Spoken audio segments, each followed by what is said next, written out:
పితా పుత్ర పవిత్రాత్మ నామమున ఆమె. ఇర్మియా గ్రంథం 17వ అధ్యాయం 5వ వచనంలో ప్రభువు ఇట్లనుచున్నాడు, నన్ను విడనాడి నరుని నమ్మువాడు, నరమాత్రుడి మీద ఆధారపడువాడు శాపగ్రస్తుడు.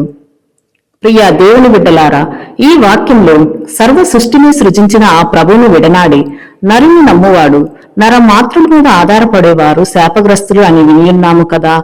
దేవుని మీద ఆధారపడని వారు ఎడారిలో తుప్పు అంటూ వారు అని, ఎందుకు పనికిరాని జీవితం వారు జీవిస్తారు.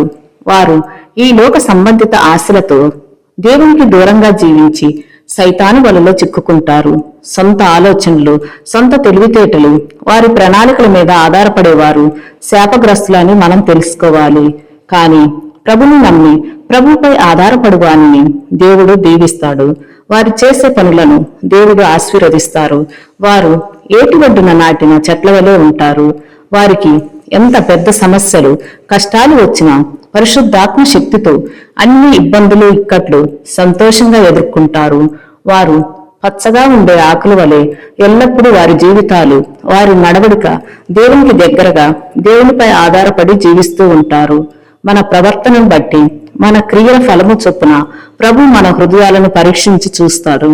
ఆ దేవుని మీద ఆధారపడి మంచి జీవితం జీవించాలని, ఆ శక్తి బలము దయచేయమని యేసు నామములో అడిగి వేడుకొనుచున్నాము తండ్రి. ఆమేన్.